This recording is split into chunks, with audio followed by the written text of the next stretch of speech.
अस्सलाम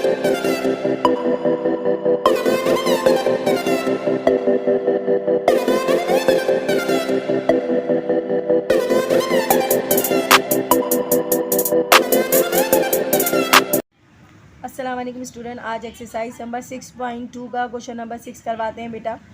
तो सवाल हम पहले रीड करते हैं। अ पर्सन पे, एक शख्स पे करता है 165 रुपीज़, 165 रुपये एज प्रॉपर्टी टैक्स, यानी कि एक शख्स जो है वो प्रॉपर्टी टैक्स अदा करता है, 165 रुपीज़ अदा करता है फॉर हीज़ हाउस, यानी कि अपने घर का टैक्स करता है, 165 रुपये अदा करता है।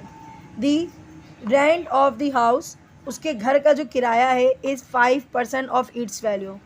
उसके घर का जो किराया है ना, ये 5% है। 165 रुपये जो ये अदा कर रहा है ना, वो इसके घर के 5% का किराया है। बात समझना, और मैं जब डेटा बनाऊंगी तो अच्छे से समझ में आ रहेगा। जो इसके घर का किराया, इसने जो घर किराए पे दिया हुआ है, तो उसके घर का 5% ये किराया है, जो 165 रुपये। और ये 165 रुपये उसे किराया बताया नहीं है, उसे बताया नहीं कि मैं कितना किराया लेता हूँ, ये नहीं बता रहा वो ये बता रहा है कि मैं किराया जो है ना, मेरा जो ये 165 रुपये, ये मेरा 5% है मेरे घर के किराए का। समझ आ रही है? ये 5% है मेरे घर के किराए का ऑफ इट्स वैल्यू। फाइंड करना है बेटा। फाइंड क्या करना है? Find the value of house, घर की कीमत क्या है। It's if rate of property tax is 15%, जबकि वो प्रॉपर्टी टैक्स अदा करता है 15%। 15% वो प्रॉपर्टी टैक्स अदा करता है। समझ आ रही है? चलें डेटा बना दें, फिर अच्छे समझ आएगी बेटा। प्रॉपर्टी टैक्स हमें डेटा में क्या क्या मिलेगा? हमें मिलेगा प्रॉपर्टी टैक्स कितना है, 165 रुपीज़। पहला तो ये मिलेगा, ठीक है। जो इसमें लिखा मैंने बेटा वही लिख लो, कोई मुश्किल नहीं है। तो पहले हमने लिख दिया प्रॉपर्टी टैक्स कितना है। ईयरली देते हैं ना टैक्स, तो छोड़ो ईयरली लिखो ना लिखो, मर्जी है। 165 रुपीज़, RS लिख दिया रुपीज़ में, सही है। और क्या क्या है भाई उसके पास जी? अगला है person of property tax. Tax कितना देता है वो? पर्सन कितने परसेंट देता है? देखो ये तो प्रॉपर्टी टैक्स दे दिया ना उसने। टोटल प्रॉपर्टी टैक्स 165 रुपये, ये टोटल लिखना भूल गई मैं। टोटल देता है 165। ये कितने परसेंट हुआ? अपनी मकान की वैल्यू का 15वां परसेंट है, यानी कि ये जो 165 है ना, वो 15% में आएगा। तो हमारे पास ये 15% है, लिखना यहाँ लिख देते हैं। तो ये जो है वो क्या है? Rate of property tax 15%। Rate of property tax यहाँ लिख देते हैं। चलो प्रॉपर्टी टैक्स 15%, ओके। अब क्या करना है बेटा? सबसे पहले तो इसको लिखेंगे, दे चुका है ना, तो 15/100 नहीं लिखेंगे, बल्कि क्या लिखेंगे? 100/15। याद आया ज़कात वाले क्वेश्चन में मैंने कहा था, जब ज़कात दे चुका होता है ना, इसका मतलब ये होता है, इसका मतलब क्या होता है? 15/100 जब पे करनी होती है। लेकिन जब वो पे कर चुका होता है, तो ये रेसिप्रोकल होता है, ये नीचे वाले नंबर ऊपर आ जाते हैं, और ऊपर वाले, क्योंकि टैक्स वो पे कर चुका है, तो इसका मतलब है 100/15 होगा, ओके। मल्टीप्लाई बाय 165 रुपये, सही है। अब क्या करना है बच्चों? कैंसिलेशन करनी है। तो बेटा कैंसिलेशन के लिए इजी सा मेथड मैंने आपको क्या बताया था? इसको 100 से मल्टीप्लाई करो और किसी डिवाइड कर लो, 15 से डिवाइड कर। तो क्या करना है बेटा? 100 मल्टीप्लाई बाय 165। अच्छा जी, उसके बाद क्या करना है? Divided by 15, 1100। ये क्या हो गया बच्चों? ये किराया हो गया। मतलब समझे? वो लेता है अपने घर का, चलो पहले मैं लिख देती हूँ, टोटल रेंट, सही है। वो अपने घर का किराया, देखो गौर से सुनो बात को, वो घर का किराया जो है ना, वो 165 रुपये लेता है। और ये जो 165 रुपये है ना, ये 15% है घर की वैल्यू का। घर की वैल्यू को क्या है? 15% है। 5% तो मैं बताऊंगी किराए का है, लेकिन ये जो 15% है ना, ये घर की वैल्यू का है। यानी कि टोटल वो किराया कितना लेता होगा? तो टोटल वो किराया लेता होगा 1100। क्या लेता होगा बच्चों वो टोटल पूरे साल में? अच्छा ईयरली भी लिख देते हैं। 1100 रुपये वो पूरे साल किराया लेता है। 165 रुपये के हिसाब से वो पूरे साल, ईयरली लिखा नहीं मैंने, इस सब जगह ईयरली लिख देती तो अच्छा था। ईयरली, पूरे साल ईयरली जो रेंट लेता है वो 1100 रुपये लेता है, ठीक है, सही है। अब आगे चलते हैं। अच्छा जी, अब जो 5% आप ऊपर छोड़ के आए थे वो क्या था? वो ये था बेटा, किराए का 5% जो है, किराए का जो 5% है, ठीक है, यानी कि जो टोटल किराया रहता है उसका 5%, यानी कि टोटल किराया की लेता है 1100, उसका 5% कितना होगा? पहले उसका 5% निकालो, टोटल किराए का 5% निकालो। कैसे निकालेंगे भाई जी? 5% लेते हैं ना वो, 5% ले गया। पर्सन ऑफ रेंट कितना था? 5%, ठीक है, वो 5% देता है, तो 5% वो अपनी इनकम का 5% है, यानी कि जो इसकी इनकम है ना उसका ये 5% है, सॉरी इनकम, ये रही इनकम का क्या है? 5% है, तो 5% वो पे कर चुका है, तो उसका मतलब है 5/100 नहीं होगा, 100/5 होगा, क्योंकि वो जब जहाँ जहाँ अदा कर चुका है ना सबके 100 ऊपर आ जाएंगे। और कितने? इस किराए पे, टोटल किराए का 5% वो अदा करता है। तो बच्चों ये भी यही कर सकते हैं हम, कैलकुलेट करेंगे तो ज़्यादा बेटर होगा, कैलकुलेट में ज़्यादा इजी हो जाती है। 100 मल्टीप्लाई बाय 1100 डिवाइडेड बाय 5, क्योंकि बेटा बच्चों ये जो है ना थोड़ा सा आसान हो जाता है, भी कैंसिलेशन की कोई परेशानी। 22,000, तो बेटा total value of his house कितनी निकली? 2200, 22,000 रुपये जो है वो 22,000 रुपये घर का किराया है, सॉरी घर की वैल्यू है, घर की कीमत है। तो बच्चों ये आपका आंसर है। नेक्स्ट क्वेश्चन की तरफ आते हैं बेटा, क्वेश्चन पढ़ेंगे। क्वेश्चन नंबर 7 है, the price of radio was 725 rupees. एक रेडियो की कीमत 725 रुपये। अच्छा 725 तो है, लेकिन at the Karachi sea port, Karachi sea port पे, जो कराची सी पोर्ट मीन्स आपको क्या, आप तो मीन्स हम दुकान से लेते हैं, लेकिन यहाँ पर जो ना सी पोर्ट का हवाला दिया गया है। सी पोर्ट मीन्स होती है जो बाहर से सामान हम लेकर आते हैं, जो हम सामान बाहर से मंगवाते हैं, वो सामान जो है उसके ऊपर कुछ टैक्स या कुछ ड्यूटी आयद होती है, कुछ कस्टम ड्यूटी वगैरह लगती है। तो ये कराची सी पोर्ट है, और यहाँ पर जो रेडियो की कीमत, जब वो रेडियो लेकर आया था, ख़रीद कर लेकर आया था, तो 725 रुपये का था। लेकिन क्या होता है, फाइंड द इनलैंड, यानी कि आपने क्या फाइंड करना है? द इनलैंड प्राइस, यानी कि जो अब ये रेडियो यहाँ पहुँच चुका है तो इसकी प्राइस रेडियो की क्या है? इफ़ द कस्टम ड्यूटी, जबकि उसके ऊपर कस्टम ड्यूटी लगी है, अगर उसके ऊपर कस्टम ड्यूटी लगी थी और उसने पे किया था 80%, इस कीमत का 80% वो दे चुका है। तो बेटा जब हम कोई चीज़ बाहर से मंगवाते हैं तो उसके ऊपर जो कस्टम ड्यूटी लगती है वो तकरीबन 80%, 50% इस तरीके से लगती है कि वो चीज़ जो है वो हमारे पास आते आते वो डबल ट्रिपल हो जाती है। तो इसका मतलब है जो 725 रुपये ना, उसके ऊपर उसने 80% मज़ीद और दिए, और मज़ीद दिए। अब उसको वो रेडियो कितने का पड़ेगा, तो ये हमने आज फाइंड करना है। बहुत आसान क्वेश्चन है। तो सबसे पहले इसमें क्या क्या डेटा है, तो सबसे पहले हम देखेंगे इसमें आपके पास जो इनलैंड, सबसे पहले कीमत कितनी थी इसकी? पहले रेडियो की कीमत 725 रुपये थी, पहले इसको अंडरलाइन कर लेते हैं। तो बेटा क्या क्या हमने देखना है? तो हमने देखना है सबसे पहले रेडियो की कीमत कितनी थी, प्राइस ऑफ रेडियो 725 रुपये, ठीक है। ये पहली लाइन लिखनी है डेटा में, तो डेटा में पहली लाइन लिख लेते हैं भाई, price of radio custom duty लगने से पहले 725 रुपये का था, ठीक है। अच्छा 25 रुपये का, 725 रुपीज़ का था, ठीक है। अच्छा जी, उसके बाद क्या है, उसने अदा किया है कस्टम ड्यूटी। कितना कस्टम ड्यूटी अदा करा है जी? उसने अदा किया है 80%, 80% कस्टम ड्यूटी अदा किया है। तो हम क्या लिखेंगे? पेड, अदा कर दिया ना, paid custom duty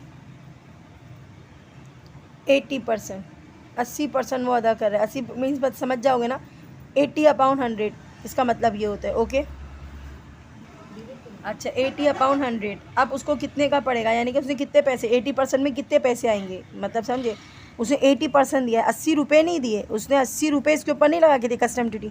custom duty 80% दिया है, यानी कि इसका 80वां हिस्सा, समझ गए। अगर मैं इसका बोलूँ बेटा आपको ना भाई, इसका जो है ना 50% दिया है। अगर फॉर एग्जांपल, सबसे इजी एग्जांपल 50% की होती है। अगर मैंने कहा बेटा 725 का 50% दिया है, तो आप क्या करोगे? आप करोगे मीन्स 50% दिया ना, इसको आधा कर दोगे, यानी कि आधा कर दोगे, और आपके पास कितना आएगा? 725 को हम अगर आधा करेंगे तो हमारे पास आएगा 2 3 6, अच्छा 2 6 12, और पॉइंट लगा के 0, यानी कि आप इसको आधा कर लोगे तो 365 रुपये कुछ आएगा, ठीक है।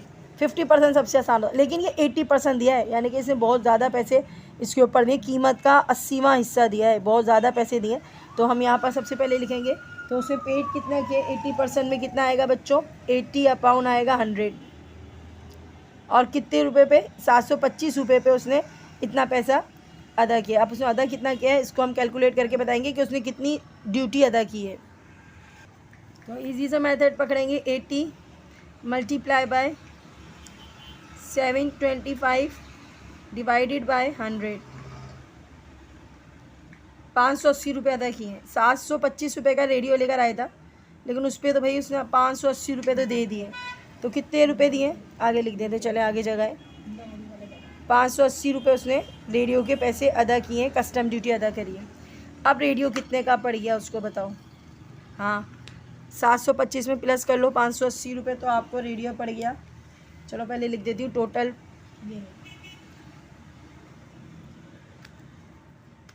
इनलाइन उसको अपने मुल्क में रेडियो की प्राइस क्या पड़ेगी जी, 725 रुपये का तो था और 580 रुपये उसने कस्टम ड्यूटी दे दी। तो टोटल कर लो जी बेटा। टोटल करने के बाद आ रहा है 1305, यानी कि 1305 रुपीज़। 1305 रुपये का रेडियो है इसका। तो बेटा ये देखें आप, कस्टम ड्यूटी लग के कितना ज़्यादा उसका अमाउंट बढ़ गया।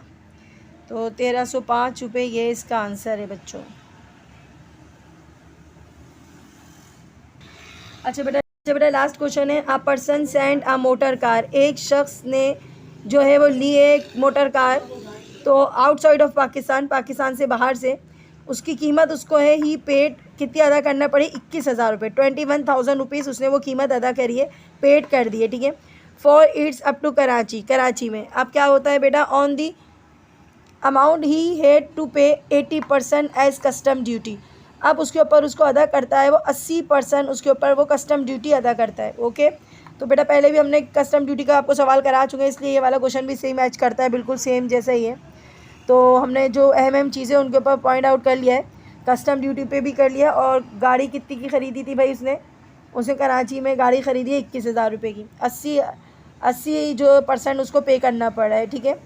ओके, उसके बाद क्या होता है, एंड अ सम ऑफ अब वो इसमें और जमा भी कर दो। कस्टम ड्यूटी तो उसने अदा करी है, लेकिन उसके बाद उसने ख़र्चा किया है भैया 1425, यानी कि 1425 रुपये उसने ख़र्चा किए किस पे, इंश्योरेंस कराते हैं। इसलिए कराते हैं बच्चों के, कोई अगर हादसा हो जाता है तो उसकी रिटर्न प्राइस उसको मिल जाती है। तो उसने 1425 रुपये का इंश्योरेंस करवाया। Find the total price of a motor car. अब उसको वो कुल कीमत अपने मुल्क में, इनलैंड मानो तो अपने मुल्क में उसको कितने की गाड़ी पड़ी। देखो 21,000 की तो गाड़ी थी, 80% उसने कस्टम ड्यूटी दी, ठीक है। 80% मीन्स काफ़ी सारा होता है, मैंने अभी आपको करके दिखाया। पहले उसको 80% निकालना है कि उसने ड्यूटी कितनी अदा करी, फिर उसका 1,425 रुपीज़ इंश्योरेंस के पैसे भी जमा करके बताना है कि टोटल गाड़ी की कीमत क्या है। तो सॉल्व करना शुरू करते हैं। पहले बनाते हैं बच्चों डेटा। तो सबसे पहले लिखेंगे प्राइस ऑफ मोटर कार। क्या लिखेंगे, कॉस्ट ऑफ मोटर कार, कुछ भी लिख सकते हैं। कॉस्ट ऑफ मोटर कार कितनी थी भाई जी, 21,000 रुपये। ओके, उसके बाद उसने % क्या % लगी है उसके ऊपर कस्टम ड्यूटी की परसेंटेज बताओ पहले। कस्टम, यहाँ से लिखते हैं, कस्टम ड्यूटी कितनी है भाई, %। कस्टम ड्यूटी परसेंटेज लिखना था, परसेंटेज, या फिर आपको अगर लिखना थोड़ा मुश्किल लगता है तो यहाँ लिख दें। परसेंटेज ऑफ कस्टम ड्यूटी है हमारे पास 80%। ओके, ये इतनी इसलिए रखते हैं कि बेटा कोई बाहर से चीज़ मंगाए ना, अपने मुल्क की जो चीज़ें होती हैं वो मुल्क में ही इस्तेमाल हो, और ये इस वजह से इतनी ज़्यादा ड्यूटी लगा देते हैं ताकि लोग ख़रीदें ना बाहर से चीज़ें, अपने मुल्क की यूज़ करें। तो 80% वो कस्टम ड्यूटी लगाता है। तो 80% मीन्स उसने कितना पे किया, तो बच्चों पे किया है यानी कि 80/100 कितनी दी होगी भाई उसने, 21,000 पे। तो इजी सा मेथड है, वैसे ये वाला आसान है, मैं 2 0 100 से काट सकती हूँ, अब आसान हो जाएगा ना। 80 मल्टीप्लाई बाय 210, 80 मल्टीप्लाई बाय 210। तो बेटा आंसर क्या आ रहा है जी, 16,800 रुपये उसने कस्टम ड्यूटी अदा करी है। देखो 21,000 पे 16,000 तो वो कस्टम ड्यूटी अदा कर रहे हैं। तो हमने यहाँ पर बता दिया टोटल कस्टम ड्यूटी। अच्छा मैंने लिखा नहीं है टोटल कस्टम ड्यूटी, यहाँ लिखना है टोटल कस्टम ड्यूटी, मैंने लिखा नहीं था बच्चों। टोटल कस्टम ड्यूटी कितनी अदा करी है उसने, 16,800 रुपये उसने अदा करी है। सही है, ये तो उसने अदा कर दी 21,000 रुपये। अब बताना है इंश्योरेंस कितना अदा किया था। तो हमारे पास तीसरी चीज़ क्या आती है, इंश्योरेंस पे। इंश्योरेंस है, इंश्योरेंस पे लिख दो, इंश्योरेंस पेड कितना है बच्चों, 1,425 रुपये उसने इंश्योरेंस की है। तो बेटा अब इन सब को प्लस करो, टोटल उसको गाड़ी की कीमत क्या पड़ी है। तो क्या लिखेंगे बेटा, उसको in line price of the motor car, यही लिखेंगे ना पूरा। तो हम क्या लिखेंगे, देखो बेटा उस सारा सवाल में होता है, कुछ भी घबराना नहीं होता। इन लैंड प्राइस, मैं भी ऊपर से सारा कॉपी कर रही हूँ, ऑफ दी मोटर कार कितने की पड़ेगी भाई, सारी चीज़ें प्लस होंगी। क्या क्या, पहला क्या था खर्चा, पहले तो गाड़ी की कीमत 21,000 थी,